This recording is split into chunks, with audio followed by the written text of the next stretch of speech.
Eya, mwadzuka bwanji ndikuziwa ina mudakagona ndi nthawi yake. Ndi nthawi yake ine ndili bwino. Tamaliza kale shift ya mamawa padakali pano nthawi kuthamangira ma 11 koloko. Ya tibwererenso shift cha masana. Um wina wake wandifusafusa ku inbox akuti kodi black teacher zikutheka bwanji kuti chaka chatha nthawi inoyi ku Malawi chimanga chimadula kwambiri. Akuti thumba mmene wanenera mwini wakeyo kwauko chaka chatha nthawi inoyi thumba limafika 110,000 120,000 50 kg ya chimanga.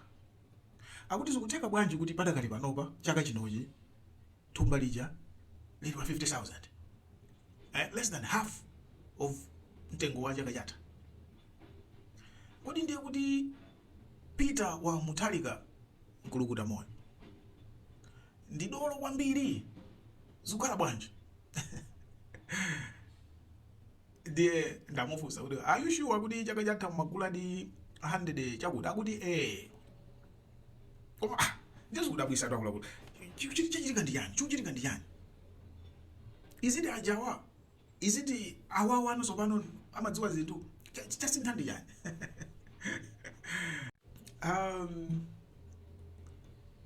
Ndi news yabwino ndikusangalala ngati anthu mwayamba kutsikimiza kutsikimiza kuti zinthu zikutsika mitengo makamaka chakudya. Ndikusangalala ndili wokondwa. Okay, chakudya kukwera mitengo kwa chakudya ndiye kuti moyo umalimba. Ndi chakudya ndi choyambirira kuonetsa kuti zinthu zayamba kuyenda. Ngati zakudya anthu akutha kudya mochipirako mosadula kwambiri ndiye kuti zinthu zikuyenda. Okay, the general rise in food prices, that's the beginning of inflation biting on people. Inflation biting on people. Amwene kuti zizikwera mitengo zipewa. Zipewa zizikwera mitengo palibe angadandaula. Koma zikwera mitengo chakudya, it means anthu amva kwawa. So it's good news. Ngati zinthu zamba kutsika, it's good news. Celebrate it. Regardless of who you are, celebrate.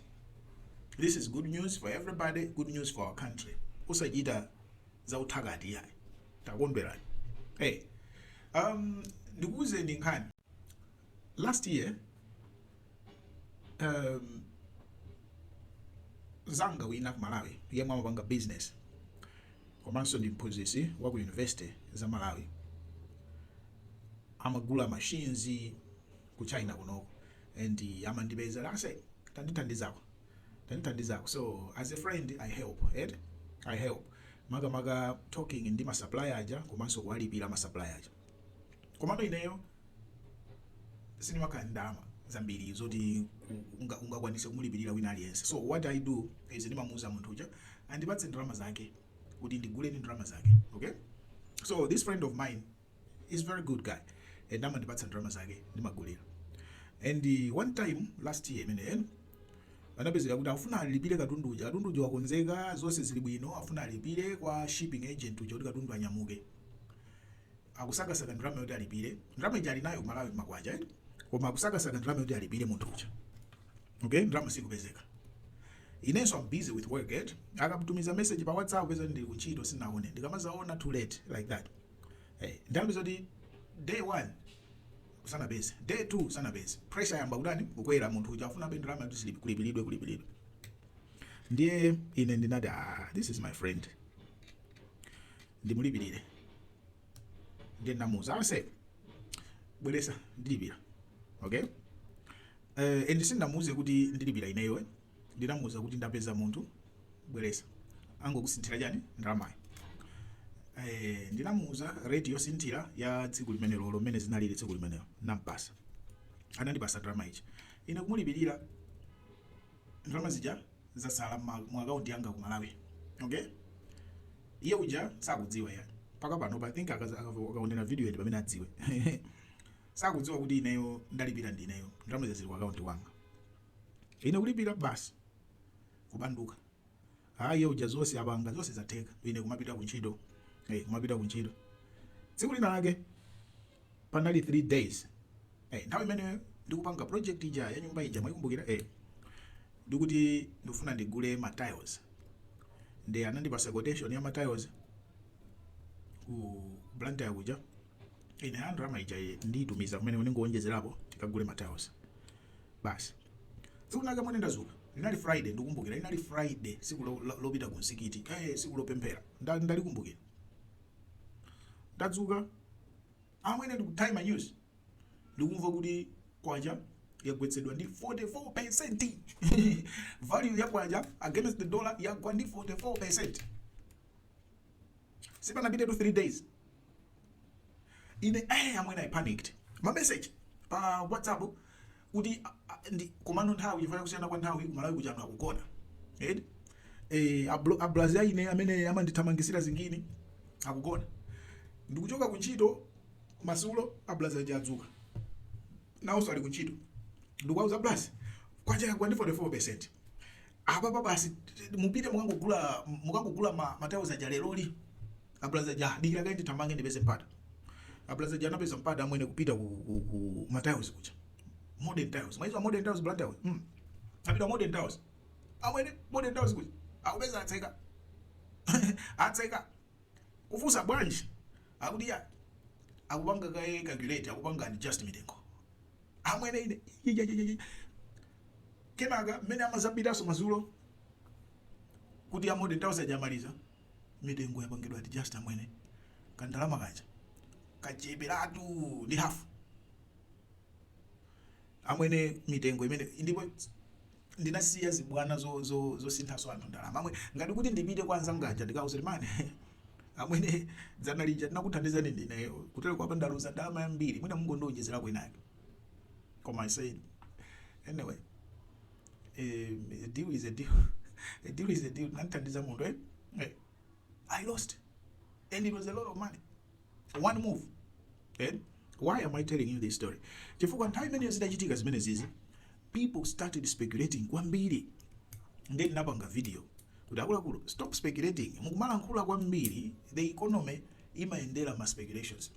Economics ndiyovuta makamaka ya ndalama iyi amwene zimayendera ma speculations. Ngati inuyo mukupanga speculate you can manipulate the market. Okay? And that comes to chimanga.